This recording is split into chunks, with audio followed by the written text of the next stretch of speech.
Hello friends, welcome to Kanishk kitchen. நாம் இன்னைக்கு குழந்தைங்களுக்கு ரொம்பவே விருப்பமான பீஸா பிரெட் வச்சு ரொம்பவே டேஸ்டியாக எப்படி நம்ம வீட்லேயே ஈஸியாக செய்யலான்னு பார்க்கலாம்.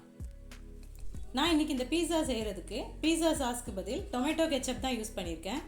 இப்போ நம்ம இந்த பீஸா செய்கிறதுக்கு தேவையான பொருள் என்னன்னு பார்த்துடலாம். 4 பிரெட் ஸ்லைஸ் எடுத்திருக்கேன். அப்புறம் 1.5 tablespoon tomato ketchup, mozzarella cheese தேவையான அளவு, அப்புறம் பொடியாக கட் பண்ணி வச்சுருக்க வெங்காயம் 2 டேபிள் ஸ்பூன், பொடியாக கட் பண்ணி வச்சுருக்க தக்காளி 2 டேபிள் ஸ்பூன், பொடியாக கட் பண்ணி வச்சுருக்க குடமிளகா 2 tablespoon, butter 1 tablespoon, chilli flakes 1/2 teaspoon, oregano 1/2 teaspoon. அவ்வளவுதான் இதுக்கு தேவையான பொருள். ஃபஸ்ட்டு நம்ம டொமேட்டோ கெச்சப்பில் 1/4 teaspoon chilli flakes, 1/4 teaspoon oregano ரெண்டையும் சேர்த்துட்டு நாம் இது ஒரு வாட்டி நல்லா கலந்து வச்சிடலாம். இது இப்படியே இருக்கட்டும். இப்போ நம்ம இந்த 4 பிரெட் ஸ்லைஸையும் நம்ம நல்லா டோஸ்ட் பண்ணி எடுத்துக்கலாம். இப்போ நம்ம இந்த பிரெட் ஸ்லைஸை டோஸ்ட் பண்ணுறதுக்கு ஸ்டவ் ஆன் பண்ணி பேன் அடுப்பில் வச்சிடலாம். பேன் நல்லா சூடானதும் நாம் இதில் கொஞ்சமாக பட்டர் அப்ளை பண்ணிவிட்டு நாம் அதுக்கப்புறம் அது மேலே 2 பிரெட் ஸ்லைஸை வச்சுட்டு நாம் இதை நல்லா டோஸ்ட் பண்ணி எடுத்துக்கலாம்.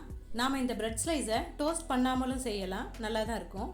ப்ரெட்டு நல்லா டோஸ்ட் ஆயிடுச்சு. நாம் இப்போ இதை எடுத்துகிட்டு இதே மாதிரி மீதி இருக்கிற 2 பிரெட் ஸ்லைஸையும் நல்லா டோஸ்ட் பண்ணி எடுத்துக்கலாம். நாம் இப்போ டோஸ்ட் பண்ணி வச்சுருக்க பிரெட் ஸ்லைஸில் ரெடி பண்ணி வச்சுருக்க கெச்சப்பை கொஞ்சமாக அப்ளை பண்ணிக்கலாம்.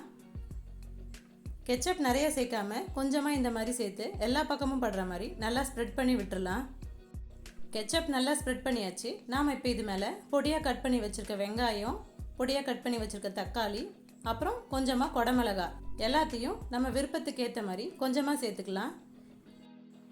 நாம் குடமிளகா தக்காளிக்கு பதில் ஸ்வீட் கார்ன் மட்டும் கூட ஆட் பண்ணிக்கலாம். வெஜிடபிள்ஸ் ஆட் பண்ணுறது நம்மளோட விருப்பம்தான். எந்த வெஜிடபிள்ஸ்னாலும் நம்ம யூஸ் பண்ணிக்கலாம். குடமிளகாயை சேர்த்தாச்சு. இப்போ இதுக்கு மேலே நம்ம திருகி வச்சுருக்க மொசரல்லா சீஸை நம்ம தேவைக்கு ஏற்ற மாதிரி சேர்த்துக்கலாம். நீங்கள் மொசரல்லா சீஸ் பதிலாக சிடார் சீஸ், ப்ராசஸ்டு சீஸ், அப்படி இல்லைன்னா சீஸ் ஸ்லைஸ்னாலும் யூஸ் பண்ணிக்கலாம். சீஸ் தேவையான அளவு சேர்த்தாச்சு.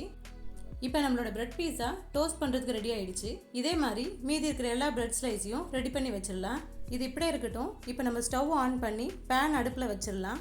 பேன் நல்லா சூடானதும் நாம் இதுக்கு மேலே ஒரு தட்டை இந்த மாதிரி திருப்பி வச்சுட்டு நாம் அதுக்கு மேலே கொஞ்சமாக பட்டர் அப்ளை பண்ணிவிட்டு அதுக்கப்புறமா நம்ம ரெடி பண்ணி வச்சுருக்க பிரெட் ஸ்லைஸை வச்சுட்டு நாம் ஒரு மூடி போட்டு மூடி வச்சுட்டு இது ஒரு 5 நிமிஷத்துக்கு லோ ஃப்ளேம்லேயே நல்லா வேக வச்சு எடுத்துக்கலாம். நாம் ப்ரெட்டை டைரெக்டாக பேனில் வைக்காமல் இந்த மாதிரி தட்டுக்கு மேலே வைக்கிறதுனால நம்மளோட ப்ரெட்டு ரொம்பவும் கிறிஸ்பியாக இல்லாமல் சாஃப்டாக இருக்கும். சீஸ் நல்லா மெல்ட் ஆயிடுச்சு. நாம் இப்போ இதை வேறு ஒரு பிளேட்டில் எடுத்து வச்சுட்டு நாம் அதுக்கப்புறம் இது மேலே சில்லி ஃப்ளேக்ஸும் ஆரிகேனோவும் சேர்த்துட்டு நம்ம சர்வ் பண்ணிடலாம். நாம் பீஸாவை டைரெக்டாக பேனில் வைக்காமல் தட்டு மேலே வச்சதுனால நம்மளோட பீஸா அடியில் ரொம்பவும் கிறிஸ்பியாக இல்லாமல் நல்லா சாஃப்டாக வந்திருக்கு. இந்த மெத்தட் யூஸ் பண்ணி நீங்களும் பிரெட் பீஸா ட்ரை பண்ணி பாருங்கள். ட்ரை பண்ணிவிட்டு எப்படி இருந்துன்னு கமெண்ட் பண்ணுங்கள். இந்த வீடியோ உங்களுக்கு பிடிச்சிருந்தா லைக் பண்ணுங்கள், ஷேர் பண்ணுங்கள், மறக்காமல் சப்ஸ்கிரைப் பண்ணுங்கள்.